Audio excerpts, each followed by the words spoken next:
состоянии трактора с погрузчиком фронтальным, козырьком и фрезой. Янмар F255. FX255, прошу прощения. Такой вот у нас погрузчик. На быстросъеме ковш. То есть все это быстренько отстегивается. Естественно, японский погрузчик. Родной янмаровский. FX255 модель. Полный привод, естественно. Шины на передней оси, как и обычно у тракторов с куном, чуть больше потерты, чем среднестатистические, скажем так. Зад в достаточно хорошем состоянии.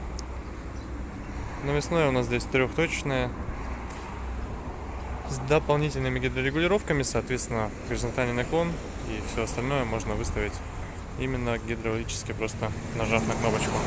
Фреза РСБ 1,5 метра. С лючком, естественно, под грядообразователь и боковинками.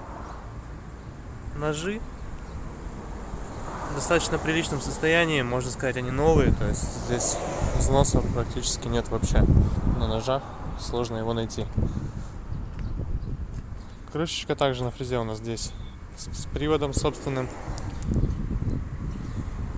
Шина задняя, как и по правой стороне, в отличном состоянии, остаток огромный, растрескиваний нет.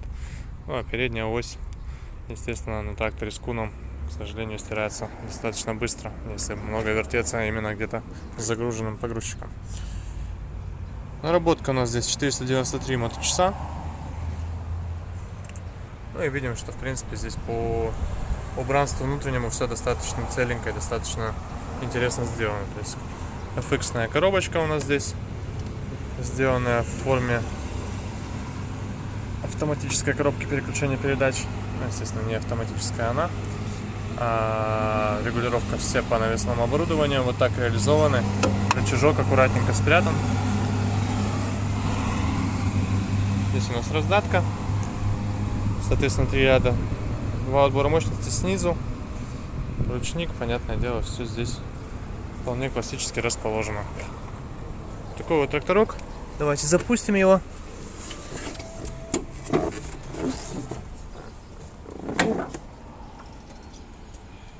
Видим все чеки. Все сразу загорелось, ну и, соответственно, потухло. Так как исправно.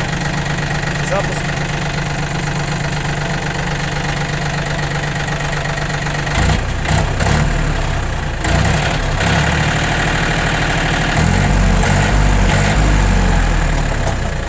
Проблем.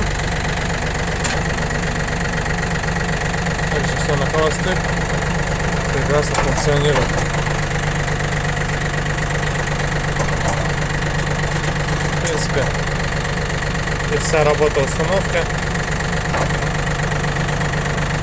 Естественно, все это на холостых, поэтому приезжайте, смотрите. Прекрасный вариант трактора. Напомню, что здесь у нас Янмар FX255 с куном и фрезой. Всего доброго, Прогресс Авто.